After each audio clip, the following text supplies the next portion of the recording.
আমরা এখন তৈরি করব মালাই দুধের চিড়ার ডেজার্ট। চিড়া তো আমরা সবসময় খাই, চিড়ার সঙ্গে দই থাকে, তবে এই ডেজার্টটা একটু ডিফারেন্ট, এই রেসিপিটা একটু ডিফারেন্ট, খুব চমৎকার এবং আনকমন একটা আইটেম। আপু আমরা তাহলে শুরু করি।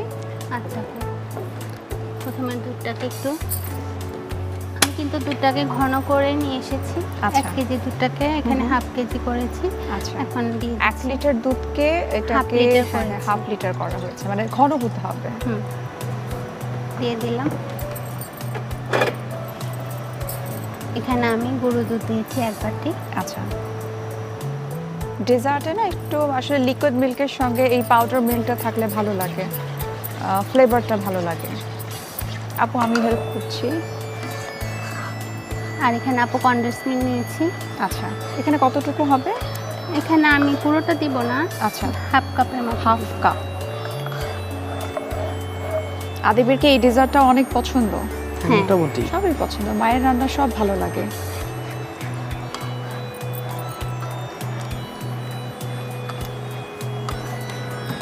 এখানে যে আমি কনডেন্স মিল্ক নিয়েছি না, চিনিটা তাহলে একটু কম। আমি এখানে 3 চামচ চিনি দিয়ে দিই। আচ্ছা আচ্ছা আচ্ছা।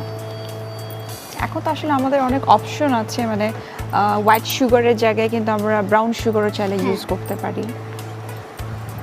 কারণ আসলে হয় কি, রান্না করতে গেলে কিন্তু শুধুমাত্র একজনের কথা চিন্তা করে রান্না করলাম তা না, প্রত্যেকটা মেম্বারের কথা, প্রত্যেকটা মেম্বারের বয়স কত, তাদের কোনো ডিজিজ আছে কিনা। অনেক আছে যে পরিবারে ডায়াবেটিক পেশেন্ট থাকে, সো তাদের কথা চিন্তা করে আমরা তো সুগার কম দিলাম একটু। তবে যেসব বাচ্চারা আসলে খেতে চায় না ট্রেডিশনাল খাবারগুলো, তাদের জন্য কিন্তু ডেজার্ট আসলে খুব চমৎকার, মানে তাদের ক্যালোরি প্রোটিন সব কিছু কাভার হয়ে যায় মোটামুটি এই ডেজার্ট দিয়ে। তোমার ছোট ভাই কি খায়? হ্যাঁ, ও খেতে চায় না। ও খেতে চায় না? আচ্ছা, তাহলে তো এই বাচ্চাদের কাতারে পড়ে যায় মোটামুটি, তাই যারা খেতে চায় না। আচ্ছা, তাদের জন্য কিন্তু হচ্ছে এই ডেজার্ট আইটেমগুলো, কারণ এখানে কিন্তু আমরা মিল্ক ইউজ করছি যে ফার্স্ট ক্লাস প্রোটিন হিসেবে, প্লাস আপনি কার্বোহাইড্রেট হিসেবে চিড়াটা পাচ্ছেন, আপনি ফ্রুটস অ্যাড করছেন, সো এটা কিন্তু একটা কমপ্লিট একটা প্যাকেজ মিল হয়ে যায়। এটা মনে হয় আমাদের ঘন হয়ে গেছে।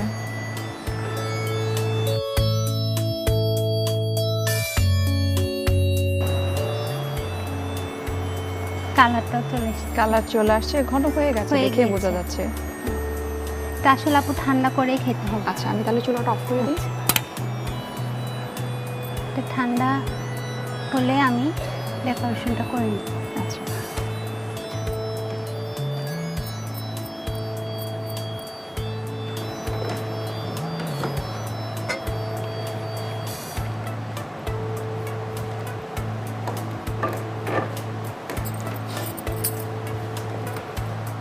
এটা তো ঠান্ডা হয়ে গেছে। এখন আমি মূল যে উপাদানটা চিড়াটা দিয়ে দিচ্ছি। আমরা তো চাইলে এখানে লাল চিড়াও ব্যবহার করতে পারি, যার যার পছন্দ অনুযায়ী দেওয়া যাবে।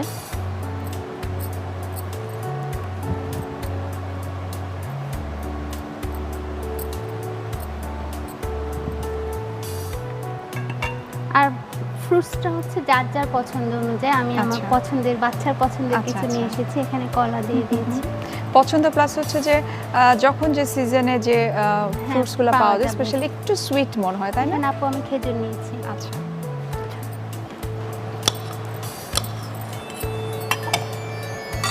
এখানে আমি আঙ্গুর নিয়েছি। আচ্ছা, প্রত্যেকটা ছোট ছোট টুকরো করে কাটা। হ্যাঁ, কিউব করে কাটা। আর এখানে আমি আপেল নিয়েছি। ওটা যার যার পছন্দ অনুযায়ী দিয়ে দিতে পারবে। আমরা চাইলে কিন্তু আমের সিজনে আমটাও দিতে পারি, বা পাকা পেঁপে দিতে পারি, ইচ্ছে যার যার পছন্দ অনুযায়ী। একটু কালারফুল হলে আপু ভালো লাগে। আচ্ছা, যেটা আমি আসলে আগেই বলছিলাম, যেটা আসলে কমপ্লিট একটা মানে প্যাকেজ মিল যেটাকে বলা যায়। মিল্ক বা চিড়া ইউজ করা হয়েছে, কার্বোহাইড্রেটের চাহিদা পূরণ করবে, প্লাস ফ্রুটস তো আছেই। মিক্স করে নিয়ে। তবে গ্রেপসের ব্যাপারে একটা ইনফরমেশন আমি দিতে চাই আমাদের দর্শকদের জন্য।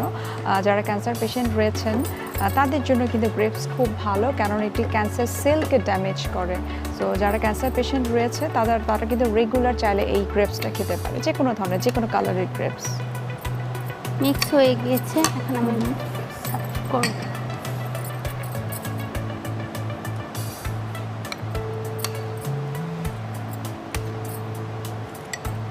আমাদের যে কোনো খাবার তৈরি করার ক্ষেত্রে গার্নিশ করাটা বা পরিবেশন করাটা সবথেকে ইম্পর্টেন্ট, যে কোন ডিশটাতে আমরা সার্ভ করলাম।